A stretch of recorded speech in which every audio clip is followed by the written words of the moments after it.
dalam rumah tangga bersama Andi Soraya. Persidangan untuk Andi Soraya hari ini tuh sidang yang ketiga ya, tanggal 8 Januari 2014 ini.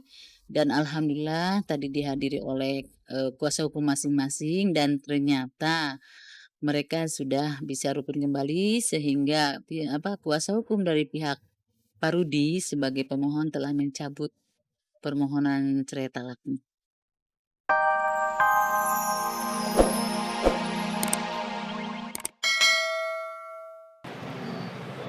Ada kok gambar fotonya kok. Apa? Hah? Kegiatannya benar-benar full banget dari hampir 2 bulan ini, full jadi ingin jadi ibu yang baik untuk anak, memberikan yang terbaik untuk anak. Jadi perjuangannya itu saat breastfeeding kali ya. Jadi harus semangat terus gitu, dan setiap 2 jam sekali kali ya. Setelah itu juga benar-benar belum beraktivitas, baru akhirnya berani mulai tampil lagi sekarang ini gitu. Sekarang lagi mau jalan 2 bulan ya. Alhamdulillah baik, dan sekarang juga udah 5,3 kilo, jadi udah bagus lah perkembangannya semuanya, panjangnya, beratnya, semuanya normal, bagus gitu, dan jadi makin endut ya, dan alhamdulillah sehat. Walaupun telah kembali beraktivitas, Titi Kamal masih enggan menerima tawaran yang menghabiskan banyak waktunya. Titi Kamal masih ingin merawat dan melihat tumbuh kembang sang anak tercinta. Lantas, tidakkah sang suami Christian Sugiono membatasi Titi untuk kembali terjun ke dunia entertain yang telah membesarkan namanya?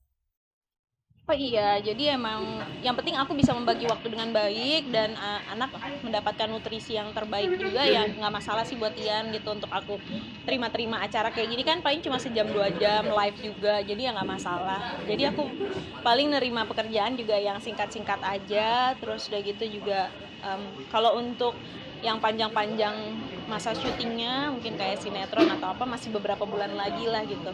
Tapi sekarang masih yang sikat-sikat dulu, yang singkat, terus udah gitu yang iklan-iklan yang sebentar-sebentar aja. Benar-benar ngebebasin buat aku banget. Kalau misalnya aku ngerasa udah ready untuk syuting lagi, ya dia nggak apa-apa gitu, nggak masalah. Yang penting Junanya tetap baik-baik aja dan sehat terus. Diberi kebebasan oleh sang suami, Titi Kamal tak ingin terlalu fokus pada pekerjaan.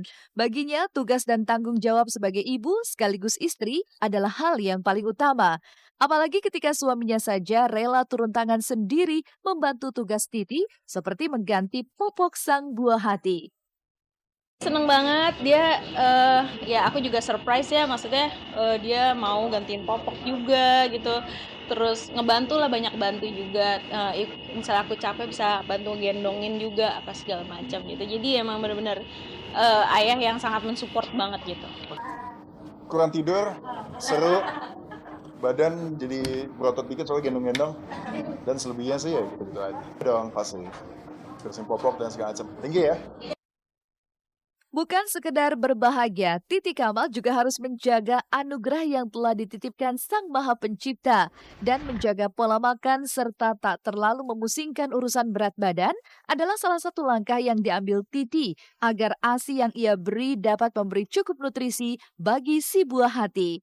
Dan tidak hanya itu saja, Titi Kamal juga rajin mencari informasi dan menggali ilmu tentang bagaimana mengurus anak bayi secara baik dan benar. Apa ya, aku makannya harus banyak juga sih. Walaupun banyak tapi harus tetap sehat sih. Jadi bukan berarti makanan yang berlemak yang gitu-gitu, enggak. Jadi aku tetap jaga makan makanan yang sehat, yang bagus kandungannya gitu, gizinya eh, dalam jumlah yang sewajarnya sih. Nggak terlalu banyak, nggak terlalu dikit juga. Jadi nggak ada diet-dietan gitu. Tapi dengan aku memberikan ASI eksklusif, otomatis berat badan turun dengan sendirinya gitu. Jadi tinggal beberapa kilo lagi lah gitu. Bagi Titi Kamal, saat ini apalah artinya sebuah penampilan? Pasalnya, menjaga asupan gizi makanan yang ia konsumsi agar ASI untuk si buah hati bisa terpenuhi menjadi prioritas utamanya daripada sibuk memikirkan gemuk atau tidak. Tidak hanya itu saja, Titi pun mengakui jika ia dan Tian tak ingin menahan untuk bisa memiliki anak lagi. Lantas, adakah target keturunan yang mereka miliki? Cuma yang penting ini fokus dulu, tapi nggak nutup kemungkinan. Jadi nggak ditahan sama sekali. Jadi begitu dapat, alhamdulillah banget gitu. Sebenarnya dikasihnya gitu ya, cuman kalau bisa milih mungkin 2 atau 3 sih, maksimal 3. Perjalanan hidup seseorang memang senantiasa dialiri misteri yang tak bisa diterka. Demikian juga proses hidup yang pernah dilalui komedian Bopak Castello. Tak disangka carut marut hidupnya di masa lalu yang serba kekurangan, Bopak akhirnya bersua impiannya. Dari ketiadaan, ia kini justru melejit sebagai bintang yang penuh kelimpahan dalam materi. Keberhasilannya sebagai komedian yang laris manis dalam berbagai program komedi televisi menghantarkan Bopak meraih kesuksesan. Dan sebuah rumah mewah di kawasan Bogor menjadi bukti real keberhasilannya di dunia hiburan. Meski belum terlihat terisi penuh dengan berbagai aksesoris hunian yang elegan, benarkah jika rumah tersebut bernilai fantastis? Sekarang Bopak lagi ada di istananya yang mungil. Di sini tempat kita bermimpi, tempat kita menghayal. Ya semuanya lah. Cuman barang-barang belum ada. Masih sepi. Yang ada cuman itu tuh. Kolam masih kosong. Tuh. Ini rencananya mau dibikin kayak ini aja. Kayak di Arab. Pakai karpet sama itu bantal-bantal udah. Ini mau dijadiin kayak ini aja tempat karaoke. Tuh baru begini belum pada rapi. Tuh hordengnya aja belum beli tuh. Kecintaan Bopak Castello terhadap ikan rupanya menginspirasi Bopak untuk menambah satu lagi koleksi kolam yang ia miliki. Maka tak heran jika rumah barunya tersebut bak gazebo cantik di tengah telaga. Lantas, benarkah jika ini adalah sebuah hunian yang sudah lama ia impikan? Ya paling ada ikan lele, ikan apa lagi, macam-macam pokoknya ada umpan ikan masuk ke sini jadi malah jadi gede. Tuh, jadi kalau malam nongkrong sini hobi.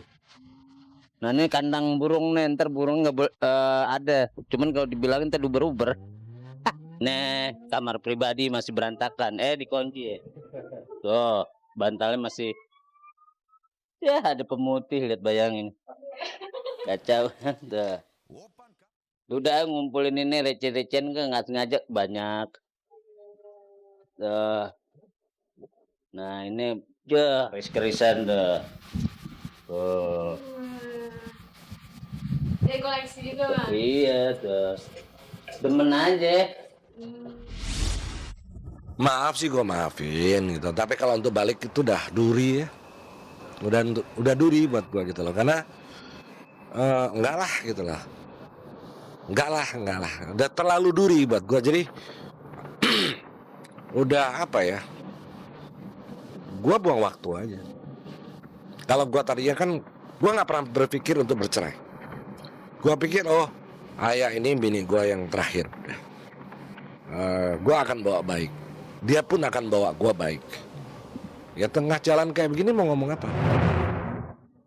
Itulah kemarahan Rudi Sutopo saat ia memutuskan untuk menggugat cerai sang istri Andi Soraya di bulan November 2013 silam yang ternyata tak mampu melumpuhkan rasa cinta di hatinya. Meski sempat melontarkan pernyataan bahwa ia tak ingin rujuk dengan Andi, bahkan menyebutnya sebagai duri, toh kini sidang perceraian mereka yang digelar di Pengadilan Agama Jakarta Selatan Rabu kemarin justru menguak fakta bertolak belakang. Secara mengejutkan, Rudi Sutopo mencabut gugatan cerainya terhadap Andi Soraya. Dengan demikian, sidang perceraian keduanya pun akan dihentikan. Dan dengan ini pula, maka Andi Soraya dengan Rudi Sutopo masih menjadi suami istri yang sah. Lalu, apa alasan yang membuat Rudi mencabut gugatan cerainya dan kembali membangun kisah cinta dalam rumah tangga bersama Andi Soraya? Persidangan untuk Andi Soraya hari ini tuh sidang yang ketiga ya, tanggal 8 Januari 2014 ini. Dan alhamdulillah tadi dihadiri oleh kuasa hukum masing-masing dan ternyata mereka sudah bisa rukun kembali sehingga kuasa hukum dari pihak Pak Rudi sebagai pemohon telah mencabut permohonan cerai talaknya.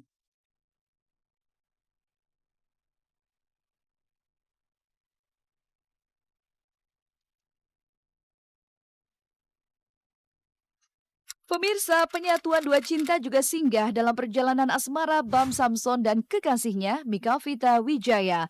Pasalnya, kisah dua sejoli ini akan segera diresmikan di depan altar pernikahan pada tanggal 17 Januari mendatang. Dan berbagai persiapan pun sudah dilakukan, termasuk persiapan batin jelang detik-detik momen pernikahan. Dan kemarin bertempat di gereja GPIB Paulus Menteng, Jakarta Pusat, Bams bersama calon istrinya terlihat tengah menjalani konsultasi terakhir dengan pihak gereja. Lantas apa yang membuat Bams dan Mika terkesan menutup-nutupi pernikahannya? Entahlah, yang pasti inilah akhir panjang dari kisah cinta Bambang Reguna Bukit. Ketika dalam cinta ada yang dirasa berbeda, maka janganlah mencari siapa yang salah dan siapa yang benar. Karena sejatinya, penyatuan cinta adalah penyempurna dari segala ketidaksempurnaan. Pemirsa, 30 menit sudah kami menemani Anda hari ini. Dan jangan lupa saksikan terus Seleb on Cam setiap hari Senin sampai Jumat mulai pukul 14 waktu Indonesia Barat. Hanya di Global TV tentunya. Terima kasih dan sampai jumpa.